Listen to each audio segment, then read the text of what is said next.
Hello and welcome to another Sunday podcast episode. Blue sky and all that, freezing cold, sun shining, lovely weather. Hope you're well, hope you're looking after yourselves. It'll soon be spring. We can look forward to the daffodils coming up and the weather improving, hopefully. I know it's early to say that, we're not even at Christmas yet. This episode is all about the weather. The winter of 62, 63, the winter of 2018, was it 16 or 18? Anyway, without further ado, as they say, let's move on. As you know, us Brits are always banging on about the weather, but look at these headlines. These are online headlines. UK to be hit by heavy snow as minus 12C Arctic blizzard sparks winter health warning. Struth. Here's another one. Scandinavian snow bomb to bring sub-zero chill for entire week. Honestly, the way they make up these headlines, look at this one. UK snow in days as cold Arctic air hits Britain and sends temperatures plunging below zero. Crikey. Do you remember the beast from the east in the UK? That came from Russia, was it Siberia or somewhere? Was that 2016 or 2018? The beast from the east. I saw something on telly about that the other day, a kind of documentary they were doing. And it was dreadful. I didn't realise how bad it was. I mean, obviously I saw the TV news at the time. But down here on the south coast, if you look at Worthing, we're 10 miles west of Briton, more or less. We're in a bay, a very slight bay, and I think we're protected by the South Downs, which is just to the north of us, and we're in the bay right by the sea. And we don't seem to get these dreadful winter conditions or the summer conditions, to be honest. In Haywards Heath, one of the family live in Haywards Heath, over the other side of the Downs, in the summer, they could be saying, oh, it's sweltering today, it's so hot. And down here, it's quite pleasant, it's not that hot here. And in the winter, they've got all the snow, and we haven't got any snow. So it's quite a good spot here. We're kind of mediocre, I suppose, all the time, which is good. I've been meaning to tell you this for weeks, and I keep forgetting. When I was at primary school, when I was a boy, back in the late 50s, there was a chap there, a friend of mine at school, Doug his name was, Doug, nice chap, and he used to collect bits and pieces of what at the time I called junk. I remember he had a tin opener, which was his grandmother's. And I said, what do you want a tin opener for? One day, he said. Anyway, he took me to his place after school one afternoon, and up into his bedroom. They had a big house, and he had a huge bedroom lined with shelves and cupboards that he'd got, I don't know where from, jumble sales and things. He just filled his room with shelves and cupboards, and he had collected just all sorts of, what's the name for it? Stuff, bric-a-brac stuff. This tin opener was very old. He reckoned it was 1910 that his great-grandmother had bought it. And he had all sorts of other bits and pieces of what I would have thought junk. Do you remember the old brass curtain rails with the little brass rollers? You draw the curtains at night, and they made a terrible row. You could hear it all over the house.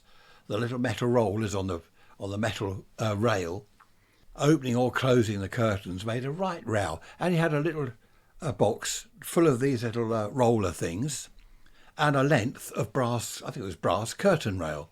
And I said, well, what are you going to do with that? One day, he said, one day all this will be worth a fortune. For Christmas, he got the Beano album. You know, remember they used to do books, the Beano album, the Christmas thing, and the Dandy, was it, and other various things, Eagle. They all did them. They did them for girls as well, Jackie and stuff like that. The Christmas album, which was a lovely book full of stuff. He read them and then put them away. He put them away properly, not just chuck them under the bed. He put them away in a cupboard where they were safe, and he just kept them for decades. Now, I'll come to when I bumped into him decades later in a minute. He had these albums every Christmas. He'd get the albums, the Beano comic and all that stuff. And he kept, this is funny, he kept a phone directory, you know, the old phone books back then. Well, when his parents got a new phone book, he kept the old one. Now, I don't know what date it was, 1950 something, the phone book. And he kept that. And I thought, well, why? Why keep the phone book?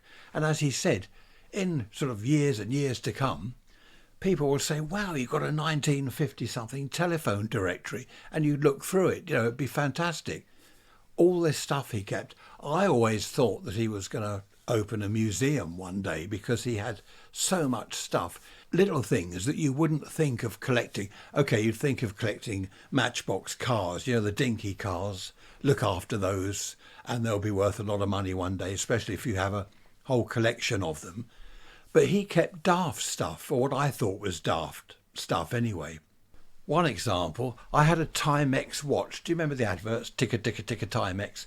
I had a Timex watch, cheap thing. And it said on the instructions, don't get it anywhere near a magnet, which of course I did. At school, kids had magnets and stuff. Anyway, the watch was ruined after about 6 months. And I was going to chuck it out. I'll have that. He said, I'll have that. I said, well, it doesn't work, but have it if you want. So he collected that. And lighters. Kids at school had lighters for lighting their cigarettes behind the bike sheds. And one of those perhaps wouldn't work, or he didn't want it anymore, whatever. And he'd do swapsies and things with marbles and cigarette cards. You name it, he collected it. He had, I was going to say millions of cigarette cards. He must have had hundreds, if not thousands, cigarette packets, all these things. And he said to me, in years to come, say 50 years' time, how many people will have a 1950s whatever telephone directory? And I thought, well, yeah, that's probably a good point. I doubt anyone will have one unless you find one in the attic somewhere. So he must have had some sort of insight. Anyway, many decades later, I bumped into him, about 10 years ago, in fact. And we got chatting. I bumped into him in town. I hadn't seen him since school. Just about recognised each other. And I've got my hair. He hasn't. That was a bonus. Anyway, I shouldn't say that, should I? He's bald. Anyway, I said, how did you get on with all that junk you collected? Junk, he said. He said that I mentioned the phone book. He said I was offered 50 quid for the phone book a couple of years ago. And I said, oh, did you sell it? No, didn't sell it. But he has sold a lot of things. And he said you'd be amazed at the price that people will pay for certain things. I mean, a 1950-something telephone directory offered £50. Stoner crows, that's a lot of money, isn't it, for an old phone book? I've got a 1962, this is boring, but it's a radio amateur's call sign book. You can look up your call sign. For example, mine is G4NSJ. You look it up in the call book and it says my name and address.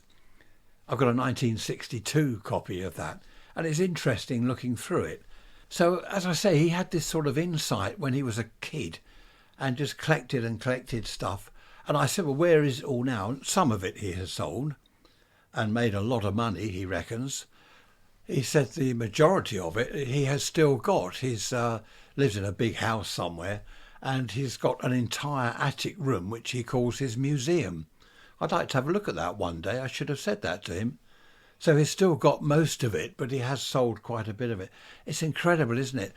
When I first heard him talking about this at school, and I went round his house and saw this stuff, I started to collect things. I thought, right, I'm going to do the same. And I had the Dandy Christmas Annual and the Beano and other bits and pieces.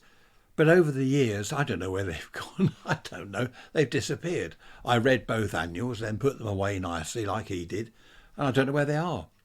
Same with my record collection. I don't know. I had records, 45s, LPs over the years. EPs. Do you remember EPs?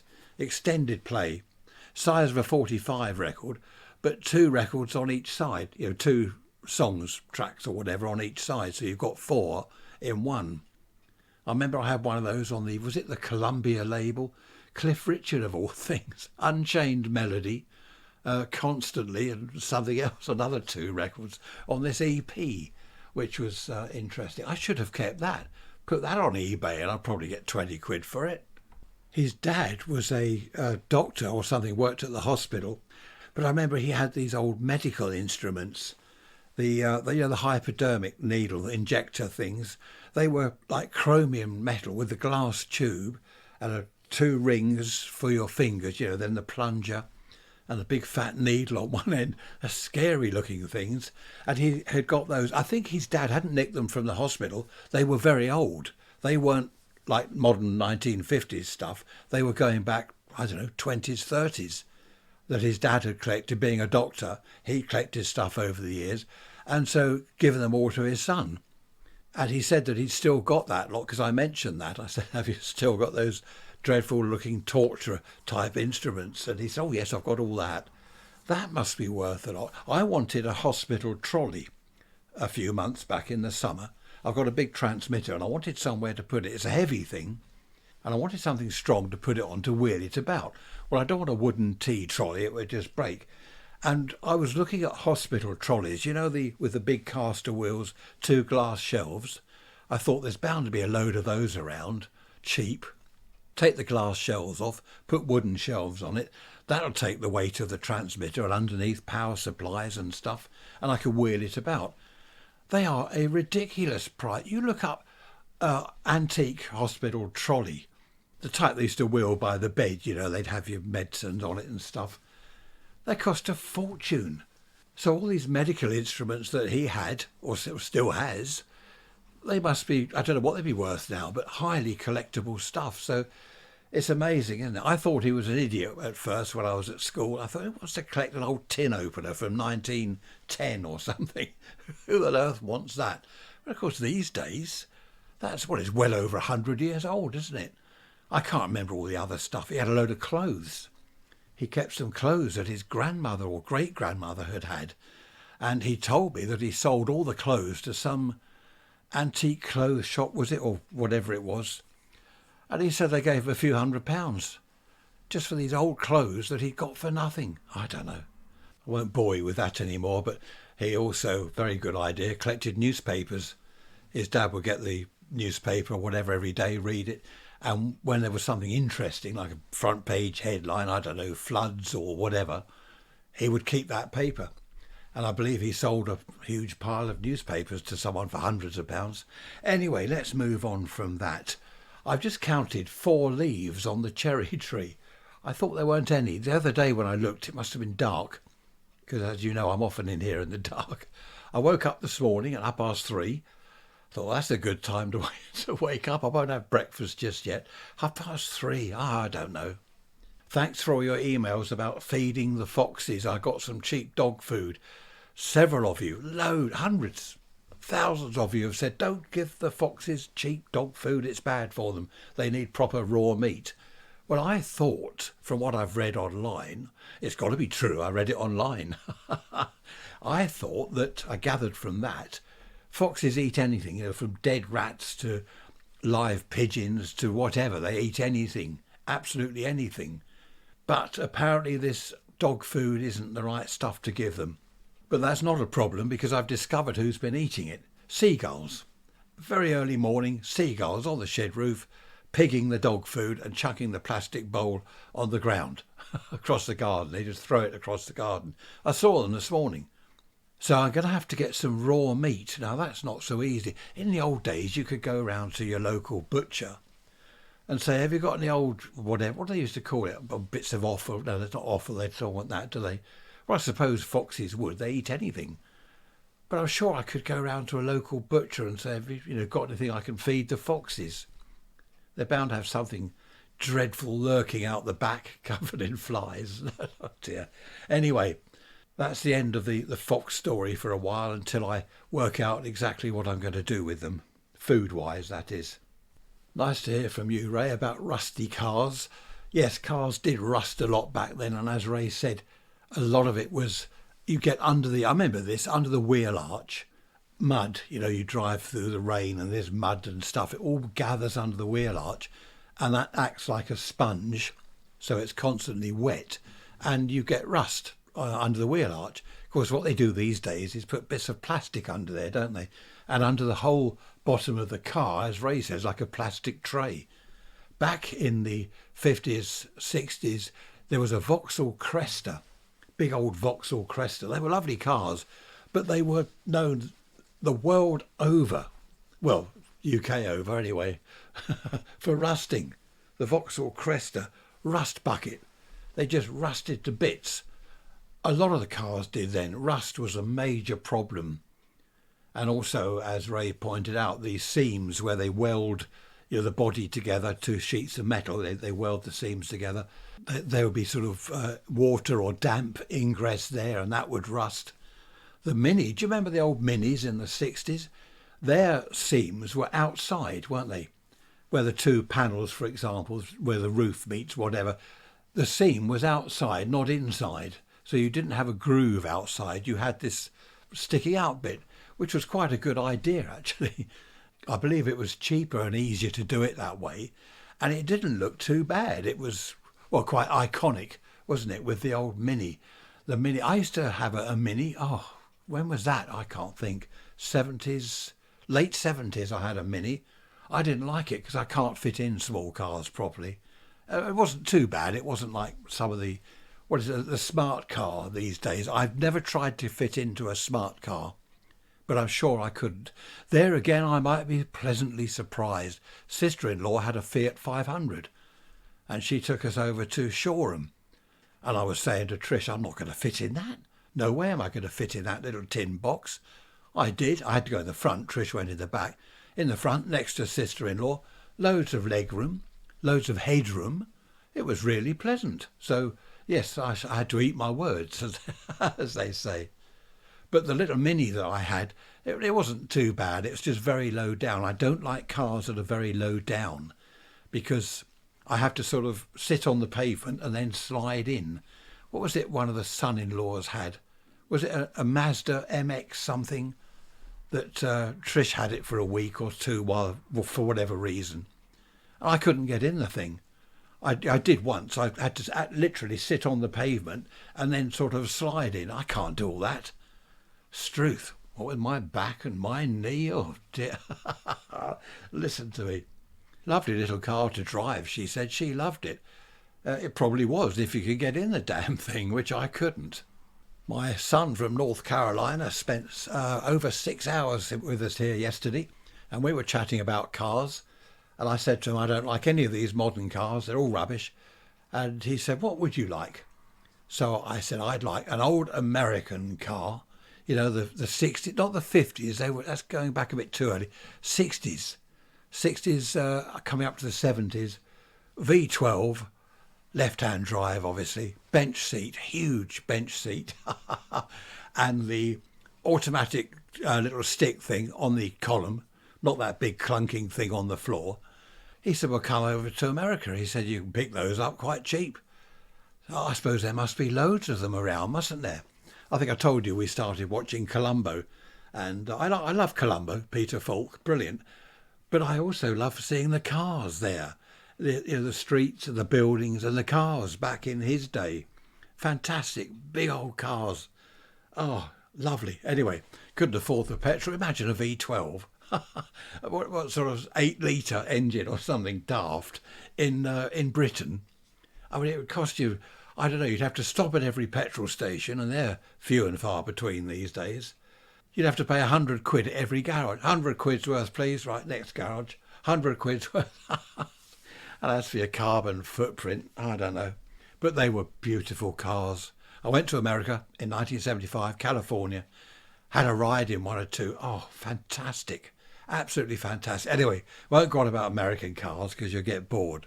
But they were proper cars, unlike today's rubbish. Grey, plastic, dash. No, I won't go on about it. I did say I wouldn't. I have just been informed that it's snowing in Haywards Heath. There we are. Look it up on the map. Google Maps, Haywards Heath, West Sussex. Is it West or East Sussex? I don't know, just put Sussex. I put in Worthing once into Google Maps. I forget why, I just put in Worthing. And it took me to Worthing, was it Jamaica? There's a Worthing out there somewhere in Jamaica. I think it was Jamaica, Caribbean, wherever. There's a place called Worthing. How about that? That's interesting, isn't it? No, it's not, you're saying? Oh, okay. I thought it was interesting. We've got a Shoreham near us, a place called Shoreham, between here and Briton. Look that up on Google, and it says Shoreham up somewhere, I don't know, way north of here. I thought, what's that? There's not Shoreham up there. But there is. There are two Shorehams. In America, you've got two Washingtons, haven't you? Washington, D.C. and the other Washington. We have two Washingtons, one just north of here, about 10 miles north, and one up in, is it northern England, somewhere up there? That's highly interesting, isn't it? Right, let's move on to something that really is interesting. When I was a boy, there used to be a lot of derelict, well not a lot, but a few derelict houses around. On farmland you'd find perhaps an old farmhouse that had been vacated years and years ago, and we'd go in there and muck about as kids. It was good fun. And a friend of mine, not the one that collected stuff, he would have liked this, but a friend of mine went into this, I went in with him, this farmhouse thing. I think it wasn't the main farmhouse, like a cottage, a derelict cottage on farmland. And we're poking around in there, and for some reason he ripped up some floorboards. I don't quite know why, what he was looking for. And what did he find? Now this is amazing. He found a gun. And of course we're looking at this gun. Oh wow, look at that. I don't know what it was. Not a Derringer. I don't know what it was. I can't remember. Anyway, we're playing around with this gun. It wasn't loaded, luckily, because he was pulling the trigger, aiming at us and pulling the trigger, and stuff, mucking about. And anyway, it was his. He took it home, and I went home with him. And his dad said, "Where'd you get that?" And his dad took it from him. He said, "Where'd you get that?" And we said, "Oh, it was under the floorboards in this old place." Anyway, his dad said it's from the war time, which was not, this was the 50s, so the war was only like 10 years ago, 15 years ago. And his dad took it down to the police station. And he wanted to keep it. My friend wanted to keep it, and his dad wanted to keep it. He said, "But no, we've got to take it to the police station."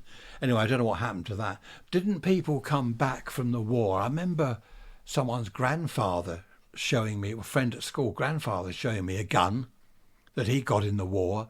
I think what they used to do, I may be wrong, so don't quote me on this, they used to, when they were sort of demobbed or whatever, back out of the army, for souvenirs, they keep guns and things. Hand grenades. No, I don't know whether they kept hand grenades. They probably did, actually. Imagine having a live hand. No, you don't want a live hand grenade hanging around the house. So there were a lot of guns around. The one that went to the police station, I don't think they ever saw it again. I'm not sure what happened to it. Probably find one of the policemen nicked it. Chap I know, he had a mannequin type thing, dressed in a soldier's uniform. Now he worked in sort of antique radios and very old wartime stuff, and he got this rifle, and he put this rifle with the mannequin thing just inside the front door in his hallway. So it's dressed as a soldier, and the soldier's there with his rifle. Well, the cops went to his house one day, not related to that at all. I don't know why they went there. Probably something he was up to. I don't know, something naughty. And one of the cops said, "What's that rifle?" And he said, "Oh, yeah, blah, blah, blah," was showing the copper. And this copper knew a bit about guns. And he said, "Well, it hasn't been what do you do? Take out firing pin, and they do things to it so it will never fire again, don't they?" And apparently it was all complete. And the copper said, "You can't have this in your house. It's a proper working gun. You can't have that." The cops took it away, and then he had it. What's the term? I can't think of the term. You're all shouting, aren't you? You're all saying, "Oh, it's this, it's this." There is a term. You do something to guns so they never work again. Anyway, he had that done, and he got the rifle back sort of months later. He got it back. But, that's right. They arrested him for having this gun. Took him down the cop shop with the rifle. And, of course, he explained everything, and then he was de-arrested or unarrested or whatever they do. But he actually got arrested. So that was quite funny. I remember him telling me the story. I think he's passed away now, which is a shame. I wonder what happened to the gun. Over at Shoreham Airport, just where the airport meets the river, there was a rifle range there. And as a kid, I'd go over there, and there was a big brick wall where they obviously stuck the targets because the wall was full of holes. And we used to dig bullets out of the wall. Very small bullets. I don't know what they were. They weren't like a big lead bullet from a revolver. They were small little bullets, a bit bigger than pellets, air gun pellets. And we'd find the brass cartridges, the shells, whatever they are, the cases, I think. Are they called cases? And we'd just sort of poke around in the sand and find all sorts of bits and pieces. I remember in the 50s, all sorts of stories that people had found bits and pieces, kids poking around in the woods or out with their parents on a picnic or wherever. They'd find stuff just in the ground or on the ground. Parachute hanging from a tree. We found a parachute once hanging from a tree in the woods not far from us. Loads of air raid shelters around, of course, but there was stuff to find. Talking of Washington, as I was earlier, just north of us here, I was up there once. I was poking around this farm, And there was a barn, and outside the barn, leaning against the barn, was a huge wooden propeller. Now that must have been from a fairly old plane. When did they have wooden propellers? It was a lovely thing. I bet that's worth a fortune now. It was all in one piece. It hadn't been smashed. So if it had come from a crashed plane, I don't know, it wasn't smashed anyway. It was lovely. I remember the friend I was with, he said, well, my dad would like that. He collects old aircraft bits. I don't know what happened to that. I mean, obviously it belonged to the farmer, so I don't know what happened to that. But back then, when planes crashed, as they did, of course, German and, UK type planes, British planes, I suppose the kids all rushed to have a look and get bits and pieces. I don't know whether some of the sites would have been... Yes, anyway, moving on from that. There must have been all sorts of stuff to collect back then, which these days, of course, is worth a fortune, isn't it? Some of these antique shows they have on the telly, you get an old railway lamp and they go for 100 quid or more than that. An old railway lamp, paraffin thing, railway signs, platform signs, anything like that. These tin posters, those huge posters, it would say OXO or Ovaltine, whatever, Will's cigarette, stuff like that. They go for hundreds of pounds, and some of them are rusted to bits, and they go for hundreds of pounds. Again, had I known, I remember on our local station, by the station, into the platform in the Stinging Nettles, old signs chucked there. Had I known then what I know now, I'd have grabbed those, even though I would have got stung with the nettles. Worth grabbing. And the old semaphore signals, when they all went over to the lights, the green, amber and red traffic light system, a lot of these old signals on the gantries, they're all taken down, left by the side of the track. Anyone could have, well, no doubt they did, go and nick the signals. The red ones, the yellow home signals and all that, and the paraffin lamps that went with them, just go and nick them. I'm sure people did. These days, I dread to think what a signal would sell for, just the semaphore arm itself.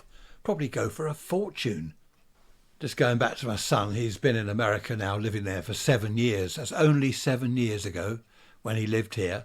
And he said how the town has changed. Certain pubs are now flats. They're not pubs anymore. I said, yeah, tell me about it. I know about that. Isn't that an awful expression? Tell me about it. You say to someone, I was out in that rain yesterday. Oh, tell me about it. So was I. I hate that expression and I've just used it. Right, mental note, do not use that one again. But he said how everything has changed. Blocks of flats are going up everywhere. A certain building, which was whatever it was a coffee place. It's a block of flats now. Flats, apartments, do you call them in various countries? They're flats here. I think they're apartments in Spain and America and that, aren't they? And they're going up everywhere. And as he said, filling all these flats with people in our town here, there isn't the infrastructure. There aren't, our doctor, as it is, our doctor's surgeries, they are inundated with calls, or as a friend of mine used to say, unindated, bless him. He used to say unindated. That was funny. They're inundated with patients as it is. And they're building these flats and people are moving into the area and the infrastructure isn't there. I just don't know what's going to happen in the future. We were saying 10 years' time, 20 years' time, what on earth is it going to be like here? Another thing he mentioned, which is interesting, coming in, he flew over obviously from North Carolina, and he said he flew over northern England coming into, was it Heathrow he landed at? He said, loads of land, all fields. It's all farmland, of course. Well, a lot of it's farmland. And he said everywhere is crammed in down the south here. It is Briton, Worthing, or here, all on the coast, Kent, all crammed into this area down the southeast. And he said up there, there's all this land. He said, why does everyone have to come and get squashed down in the south and southeast? It's a good question. I must admit, when we've flown into Gatwick, we've been abroad somewhere. As you come over the coast from Spain or wherever you've been, it's all packed. There's kind of houses and concrete everywhere. As I said, he's been gone 7 years. And I said to him, 7 years' time and another 7 years, you won't recognise the place. I must check the weather forecast in a minute, see what's happening in Sussex. Yeah, Haywards Heath, bit of snow up there. I wonder whether the forecast is saying a snow bomb or snow event or beast from the east or ice age to hit Briton next week. I don't know. It's all crazy, isn't it? The headlines they come out with. The trouble is, us Brits, as I've said many times over the years, we are obsessed with the weather. Bump into someone in the street, lovely day, isn't it? Awful weather, isn't it? We're obsessed with it. I think it must be our fault. This is why the newspapers and headline people come out with these ridiculous statements. Oh dear. Happy days indeed. Do you want to email me? Can, if you want, raiserants@protonmail.com. Moan about the weather or moan about something or be jolly about something. Oh, I did say, didn't I, last time? We must smile, we must be happy and positive. Positive thinking, it works wonders. I've just had an email from Spotify about the podcasts I do, and they sent me this whole video thing. It's quite interesting. It's a load of statistics and stuff. I've got most listeners in America. I think I've said that before. And then, is it Germany, New Zealand and Indonesia? Isn't that strange? And then, what else was it they're saying? 49 countries around the world. I've got listeners in 49 countries. I don't quite know why they sent me this email with this link to this kind of video they've done for Ray's Rants, but it's quite interesting. And another thing that was interesting, they reckon that the most listened to and downloaded episode was, what was it called? Memories from the War or something, wartime years. So that does tell me something, doesn't it? I ought to go on and on about the war. This is why I want to talk to my mum and perhaps other old people about the war, but they won't do it. As Trish said this morning, I told her about this Spotify thing I got. As she said this morning, do what you keep saying you're going to do. You keep threatening. Take your recorder around there and hide it and just get her to chat. So I think that'll have to be the only way I'm going to get anything out of her. It will be interesting, though. Listen to these stories about the old days. Youngsters today like hearing about the 60s because they've heard it was a fantastic time. The music was absolutely out of this world, psychedelic. We were all drug addicts. We all made love, not war, free love and all this stuff. And they like hearing about it from someone like me because I was there in the 60s. I was a teenager. They do say that if you remember the 60s, you weren't there. I don't quite understand that. I was there in the 60s and I do remember it, so I don't know what's going on there. It would be a shame if we let these memories die, wouldn't it? I know people these days, a lot of them don't want to talk about the war, which is understandable. Well, we've got wars going on at the moment, haven't we? All over the place there's wars. Never again, they said. Never again. Yeah, right, I don't believe that.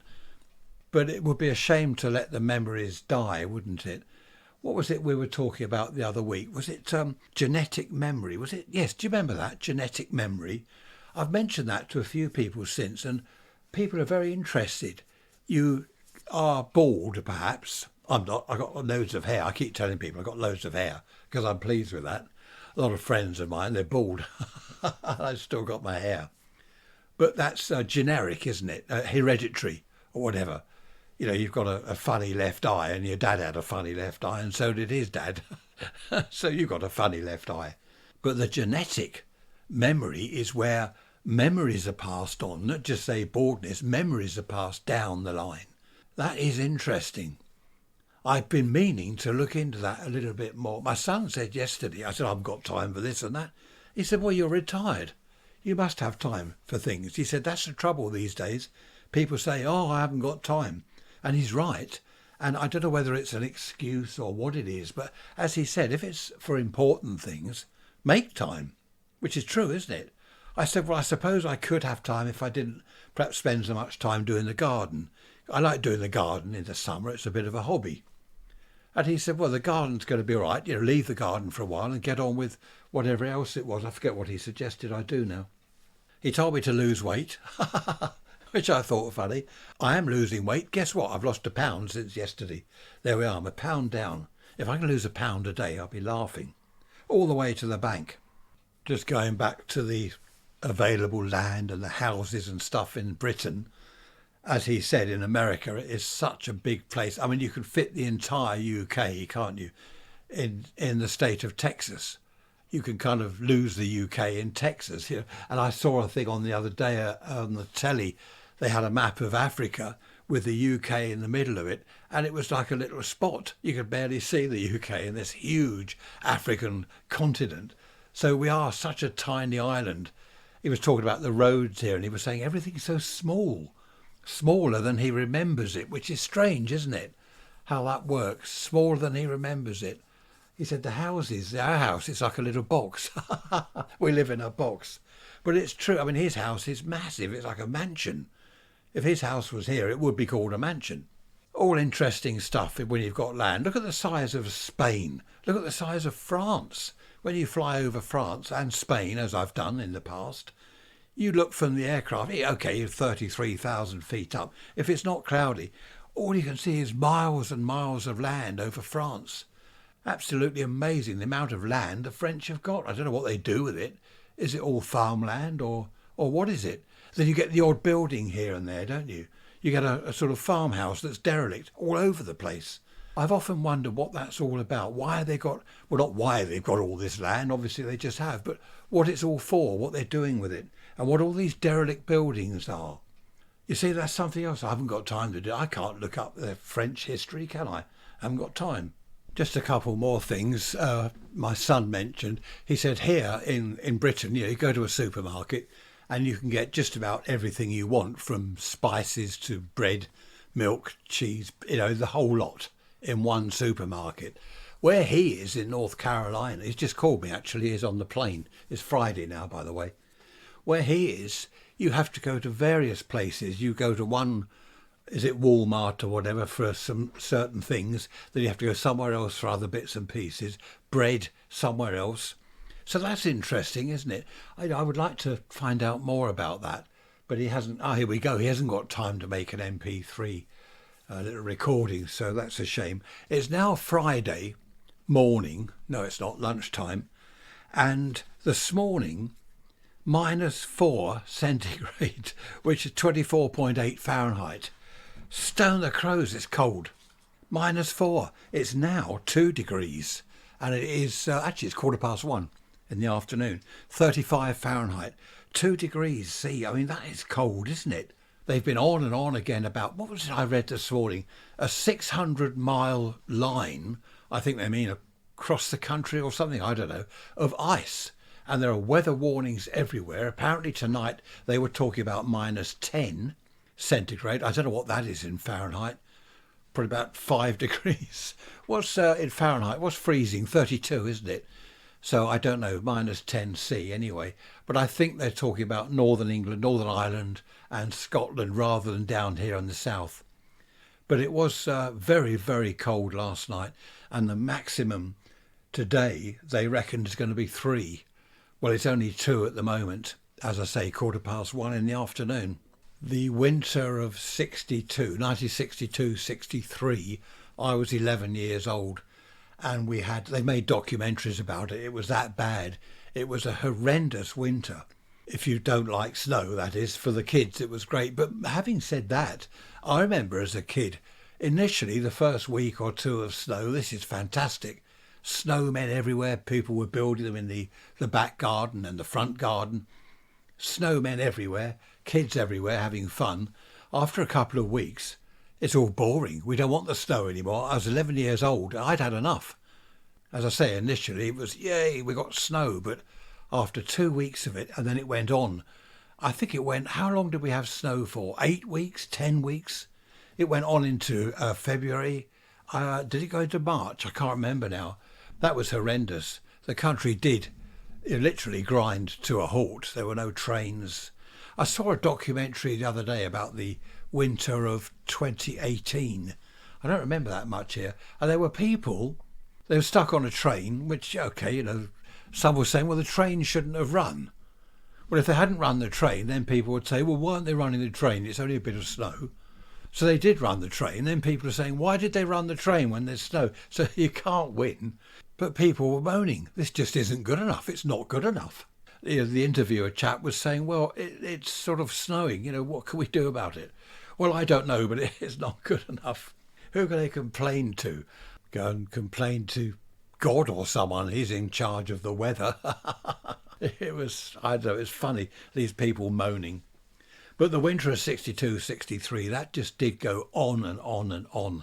And as it started to clear at one point, It all turned to slush. The snow's melting. It's slush and filthy water. Then there was the big freeze.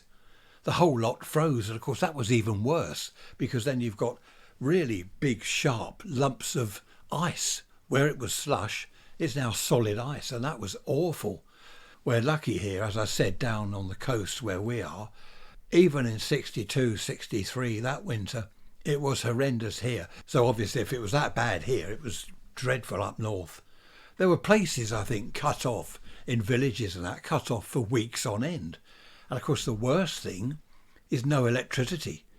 That's the worst thing. Oh, we've got gas central heating, but if there's no electricity, the gas central heating won't work because there's a pump, electric pump, and there's all the electronics in the boiler. So if the power goes off, so does the heating. Trish didn't want the coal fire. I don't want a coal fire. This is years ago. I said, look, we've opened up the fireplace. I said, it'll be great. I'll do it all. I'll do the whole lot. I'll do the coal fire, cleaning out and making it up and all that. So we had the coal fire and she liked it. And then that very winter, there was a power cut or something went wrong. We had no heating. I think what did the boiler break down? Oh, I don't know what it was. We had no heating and we had the fire. She was saying, I'm really pleased we've got a coal fire. I thought, there we are. That's one up to me. Dear. She always says, listen to your wife. So on that occasion, I was able to say, listen to your husband. Yes. Talking of power cuts, we are now going from a landline phone. I don't want the landline at all, but we've got to have it. We're going from landline phone, it's going on to VoIP, Voice over Internet Protocol. So 1st of December, which it is today, any time after 9 in the morning, this is the instructions we got from the cable people. You plug your phone into the little adapter we've sent you, plug that into the back of your router or box or whatever they call it, and reboot the box and your phone will then work on VoIP. And Trish and I are doing this morning. Right, you've plugged that in, I'll plug this in here. And we were both saying to each other, this won't work. It won't work. It won't. It'll just be waste of time. And of course, it didn't work. So we plugged it back in the landline thing on the wall. That will be cut off at some stage. But isn't it marvellous? This new VoIP thing, okay, good idea. But if there's a power cut or if we lose the internet, the phone doesn't work. Now, okay, we've got mobile phones. When I was a boy, we had a proper phone, proper copper wires coming from a pole to the house. If there was a power cut, that didn't matter because down at the exchange, they had huge banks of batteries. All the phones were worked from batteries. So power cut doesn't matter. The phone works. Now look at it. Everything relies on the internet. Who was it the other day went to a shop? A friend of mine, I was chatting on the radio, went to shop, got all their stuff, went to the till. Oh, sorry, tills have just all crashed, can't do credit cards or anything. Bye. So they left with all their shopping in the trolley. They just, forget it, left it there, and that was that. They went back the next day and it was all okay. But this is the trouble, isn't it? All this modern stuff is great all the time, it works. My computer is fantastic until it goes wrong. Then it's a pain up my nose. That's an awful expression. Oh, so-and-so really gets up my nose. I don't know what that means. Why would someone get up one's nose? I don't know. So there we are. In the winter of 62, 63, we did not have power cuts down here, but thousands, tens, if not hundreds of thousands of homes throughout the country. I remember seeing on the telly, they're without power. And of course, when you're without power, that's just a nightmare, as I was saying. Okay, back then a lot of people had coal fires, didn't have central heating, so that wasn't too bad. But when the big thaw came, we had the big freeze, the big thaw, what happened? As it did in 2018. Floods everywhere. The water main under the roads, they burst in various places, so you had no water, you got no electricity, no water. I mean, it's dreadful. Absolutely dreadful. I don't know why. I don't know. People say, why don't you have heated runways at the airports like they do in other countries? For 2 or 3 times a year when you might need it, is it worth all that investment? I suppose it is, isn't it? Heated points. What do you call them in America? The point on the railway. Switches, aren't they? You call them switches. Ours seize up in the winter because they're not heated. So the trains stop. And do you remember here in Britain, they were saying a few years ago, all sorts of trouble one autumn with the trains, because the leaves all come off the trees, don't they, in autumn, in the fall, and they all landed on the railway lines, and the trains were skidding. They put the brakes on, they skid, they just didn't stop. And the railway people were saying, well, it's the wrong type of leaves. Do you remember that? That was ridiculous. It's the wrong type of leaves. I think they fitted some diesel locos with brushes on the front or something to go along at night, brushing the leaves off the rails. I just don't know it. I don't remember that happening back in the old days. I suppose it must have done, but I don't remember that. The other end of the extreme, people say, oh, why don't you get air conditioning? Because, I mean, a lot of places have now, a lot of shops have aircon, but we might only get 2 weeks of the year where it is ultra hot. So to have air conditioning installed just for, say, 14 days of the year, it's hardly worth the expense. And it's got to be maintained. You can't just have it sitting there never being used. It's got to work. I suppose if you've got plenty of money, you could have one fitted. Why not? Because it doesn't need to be extreme heat, does it, to have the aircon on? It can be quite nice at night. You know, if it's really hot night and you can't sleep, I suppose having air conditioning is good then. But again, it's all that expense for maybe a week or two every year. And some years not at all, because some years our summer consists of rain and nothing but rain. It's all good fun, isn't it? The frost this morning, though. Trish went out at 10 in the car. She's got out for lunch with her sister and someone else. I went out and scraped the ice off the car at 10 o'clock this morning. It wasn't melting at all. It's all gone now. We've got blue sky, 2 leaves on the cherry tree, and blue sky, sunshine, and what did I say it was? About 4 degrees. Talking about landline phones again, most people don't have them now. They just use their mobiles. I don't think any of our kids have got them. No one's got them. We only have landline because both our mothers like to phone the landline. They don't like phoning the mobile or something. Now, here's the thing. People don't have landline phones anymore. They also don't have TV, not ordinary TV. They don't want to pay the BBC licence, which is, what is that a year? 170 quid a year, is it? Or something daft. They don't want to pay for that. They have all streaming stuff in all these streaming type channels. They don't have what we would call, I suppose, proper television like we did in the old days. So there's no landline phones, there's no proper telly. It's all going weird, isn't it? When I was a boy, we had one channel. I've told you this before, hadn't I? In the 50s, we had one channel, then 2 channels.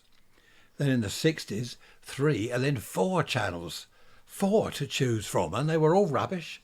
What do you think of that? Rubbish.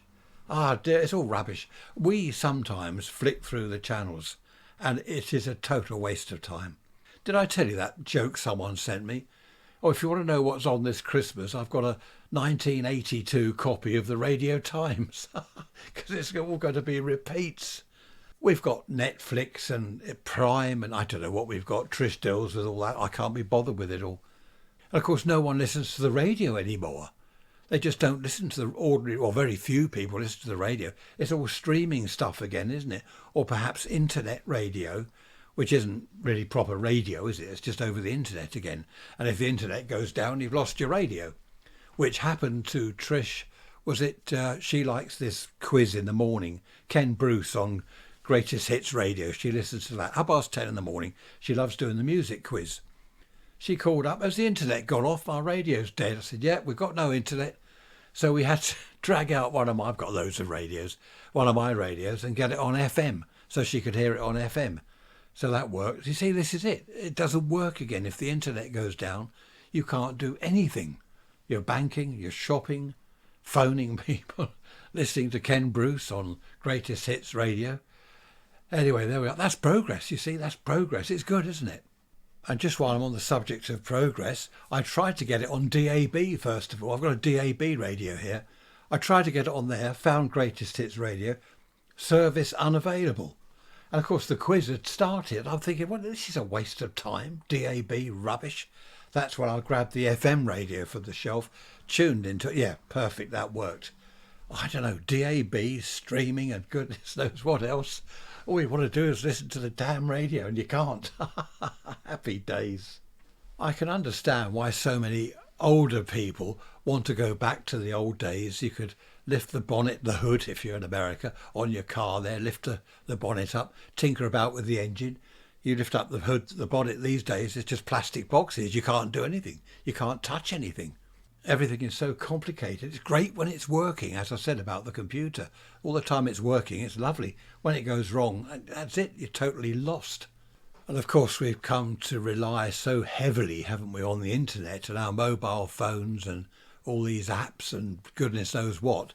If the internet goes down, people are just completely, totally, utterly lost. They're cut off from the world. They're cut off from everything, existence even.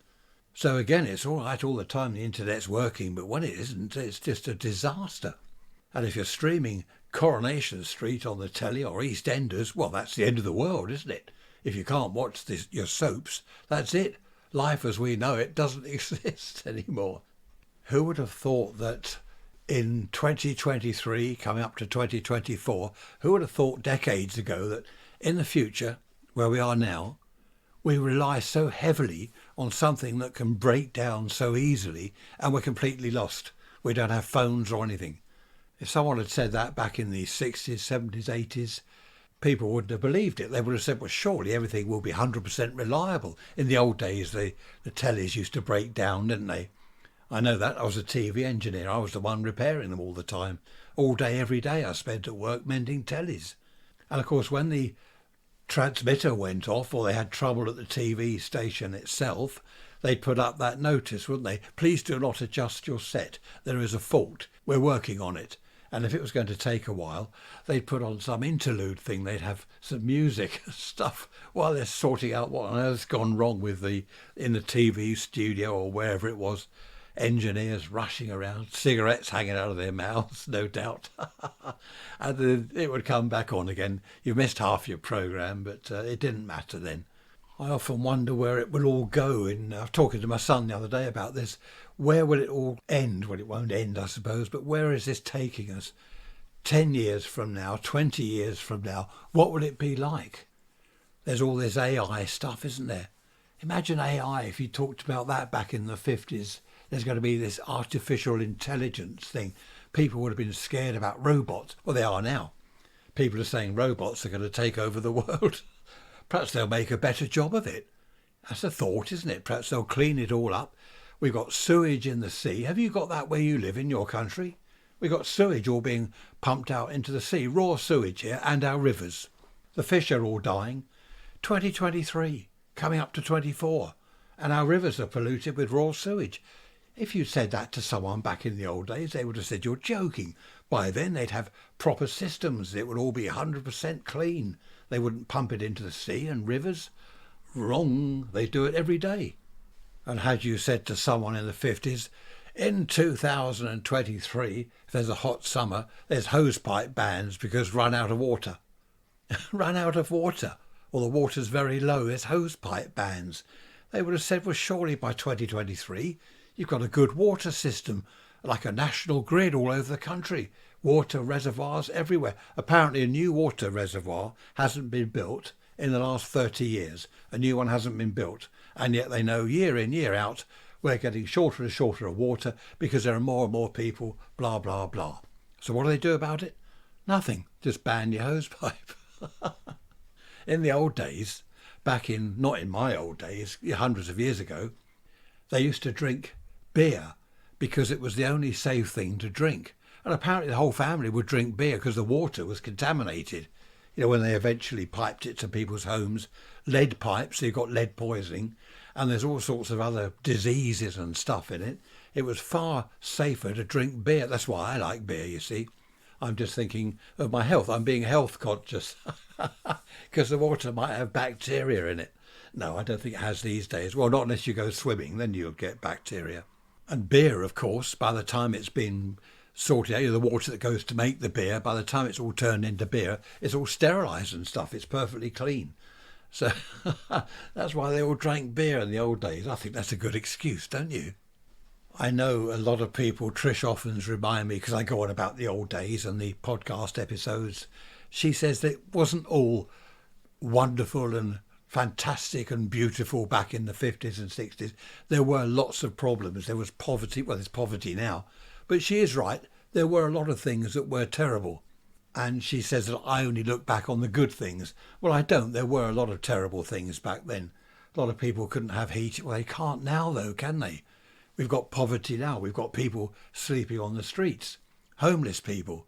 In this day and age, again, if you'd said to people in the 50s, in the 2020s, there will be people sleeping in shop doorways because they've got nowhere to live. People would have said, you're joking. Of course they won't. By then, everyone will have a home. It'll be lovely. They'll all have somewhere to live. No, we've got poverty. Anyway, there we are. Don't want to go on all about that because you know all about that, don't you? Because you're here now. You weren't there in the 50s, were you? Or you might be. If you're getting on in years, you might be there in the 50s or even the 40s. Now we're back to chatting to my mum, aren't we? Getting her on my recorder, which I will. Where are we? It's Saturday tomorrow. I'm there tomorrow.